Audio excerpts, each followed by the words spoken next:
Доктургүл Шаршеевна, саламатсыздарбы? Саламатсыздар. Эми өкмөт тарабынан Бишкек шаарында мектептер салынып атат, садиктер ачылып атат, бала бакчалар элибиздин саны көбөйгөн сайын бул жакшы нерсе да, керектүү нерселер болуп жатат. Бирок ошол эле учурда мага шайлоочуларым арыздангандыктан мен сиздерге ушу суроо берет элем да. Калыс Ордодо бала бакча ачылат экен да жакында. Бирок алдын ала 6 ай мурда тизмелери түзүлүп, жакыр үй бүлөлөрдөн колунда бар, колунда жок деп ошол жагын сизден суранычта тактап бересиздер. Мен түшүнөм, бул шаарга тиешелүү, бирок эми сиз министр болгондуктан ошону көзөмөлгө алып коюңуздарчы. Ошо тизмени түзүп жатканда эл арасында түшүнбөстүктөр болуп атат да. Кандай критерий менен ким кирип калып атат, кээ бирөөлөр кирбей калып атат, муктажы барлар кирбей калып атат деген суроо болуп атат. Анан аябай суранычта да, ошону биздин министрибиз келсе жеткирип бериңиздерчи депчи. Бул эми мүмкүн сизде маалымат жок да. Бул бир. Андан тышкары Молодая гвардияда жаза алсаңыздар, бул эми менин округума тиешелүү Ленин районунун бир бөлүгү да. 8 садик бар. Ошол жерде эми заведующий деп коет орусчасында, жетекчилиги. Мындай экен да, алгачкы взнос деп 15 000 сом алат экен да ата-энелерден. Анан направлениясы бар болгон, боюнда бар бир келин барса 5 000 сом эле бар экен да. Эми уже ачык талкууланып калган нерселер болуп калыптыр да. 5 000 сом жетпейт, көбүрөөк бер десе, тиги менин колумда жок, мен муктаж, шарт ошондой болуп атат, бере албайм десе, ал аялды кабыл албай коюптур да. Ушундай нерселер, мындай да өкмөт тарабынан жасалган жакшы нерселер ушундай адамдын аркасы менен мындай мамиле бузулат да. Бул дагы.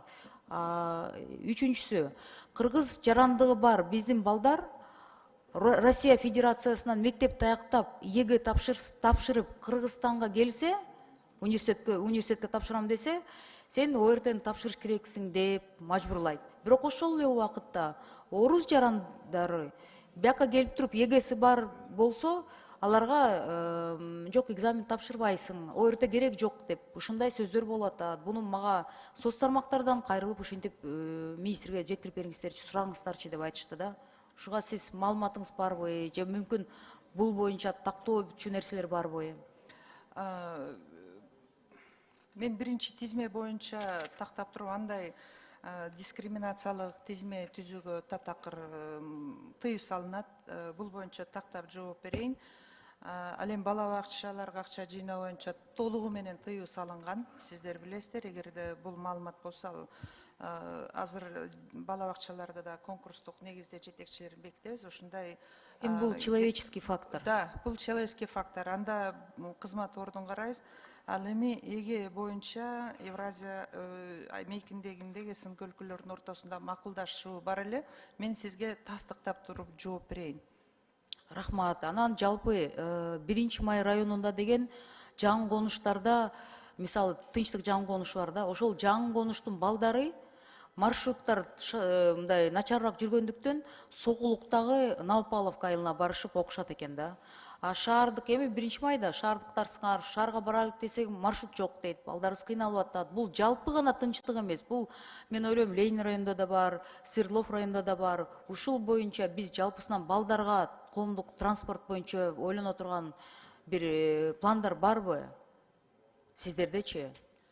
Детский автобус деп коюп атабыз да шаардан. Бул мектеп автобусу негизинен баягы жергиликтүү өзүн өзү башкаруу орган компетенциясында кирет, бирок мына Аманкан агай дагы билет, ушул Новопокровка жана тегеректеги мектептерге жаңы салуу, анын кубатын кеңейтүү боюнча иштери жүрүп жатат. Рахмат, көзөмөлгө алып Анткени коесуздарбы? шаардын ичине кирди да, бул азыр шаардын территориясына кирген мектептердин бири болуп калышат.